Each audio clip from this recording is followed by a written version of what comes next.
The Acts of Peter, Paul, John, and Thomas explained. Introduction: The Ancient Pioneers. Imagine a world of ancient empires, mysterious sorcerers, and dangerous journeys across uncharted lands. After Jesus left the earth, his closest followers didn't just sit around, they became spiritual pioneers. While the traditional history books give us a brief look at their travels, a series of ancient texts called the Apocryphal Acts tells a much wilder story. These are the legendary adventures of Peter, Paul, John, and Thomas. To the early Christians, these stories were the ultimate action-adventure tales, showing the apostles using supernatural power to challenge the might of the Roman Empire and change the course of history. Chapter 1: The Acts of Peter, the Sorcerer's Duel. Our first journey takes us to the heart of the Roman Empire, where the Apostle Peter found himself locked in a supernatural showdown. A mysterious sorcerer named Simon Magus had arrived in Rome, tricking the citizens and the emperor by using dark illusions to fly through the air and make statues walk. He claimed he was a god. Peter knew he had to expose the hoax. The ultimate showdown took place in front of a massive crowd in the Roman Forum. Simon Magus used his dark arts to launch himself high into the sky, hovering above the temples of Rome. The crowd gasped, believing Simon had won. But Peter simply knelt on the dusty stones and prayed out loud for the truth to be shown. Instantly, Simon's dark illusion shattered. The sorcerer lost his ability to fly and plummeted to the ground, breaking his leg in front of the entire city. The illusion was broken, and the people realized that Peter's message was backed by real, unshakable power. Chapter 2: The Acts of Paul, the Smashing of Icons. Next, we follow the Apostle Paul, a man who feared absolutely no one, not even the most powerful kings on earth. Paul traveled from city to city, preaching a message of equality, kindness, and a single loving Creator. In the ancient city of Ephesus, Paul's message caused a massive stir.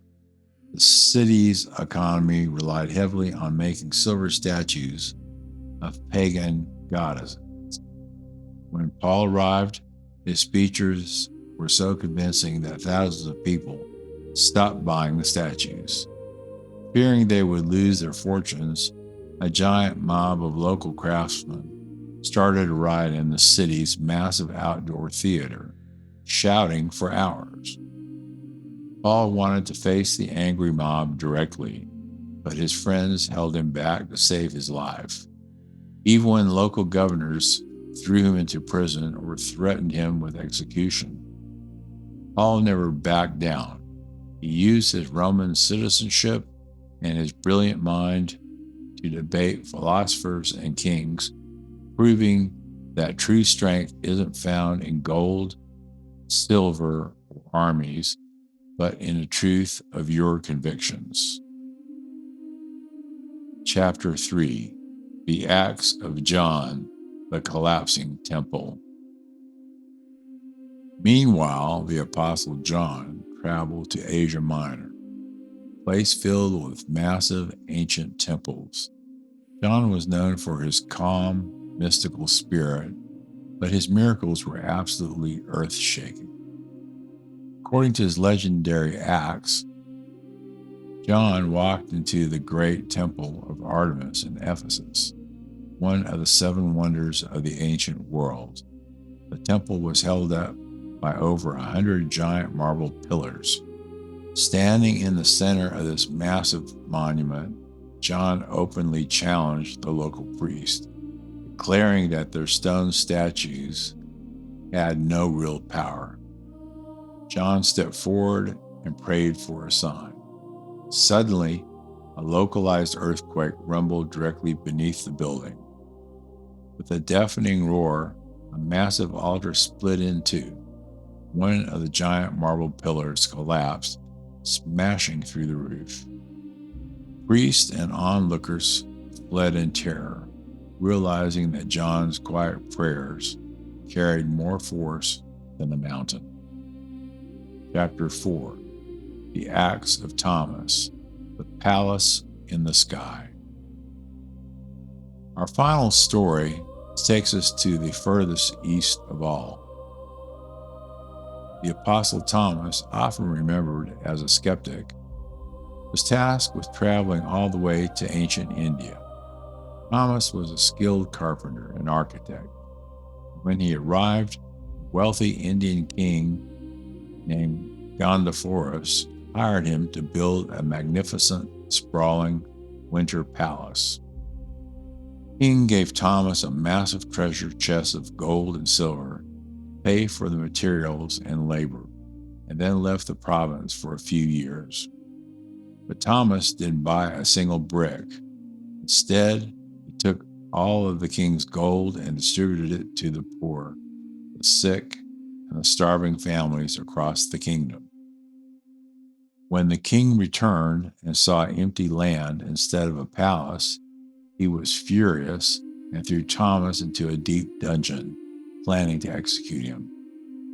But that very night, the king's brother had a vivid dream. In the dream, an angel took him to heaven and showed him a breathtaking, glowing palace made of gold and jewels. The angel told him, "This is the palace that Thomas the architect has built for your brother by helping the poor on earth." The king woke up in shock and immediately freed Thomas and realized that the greatest treasures aren't built on earth, but are made through acts of generosity. Epilogue: The Echo of the Legends. The stories of the Apocryphal Acts end with the final sacrifices of these four pioneers, but their impact lasted for centuries. While these dramatic, action-filled stories aren't part of modern scripture, they show us exactly what the ancient world looked like through the eyes of early Christians. To them, the apostles weren't just names in an old book. They were brave adventurers who crossed oceans, faced down mobs, exposed frauds, and used their lives to build a completely new world.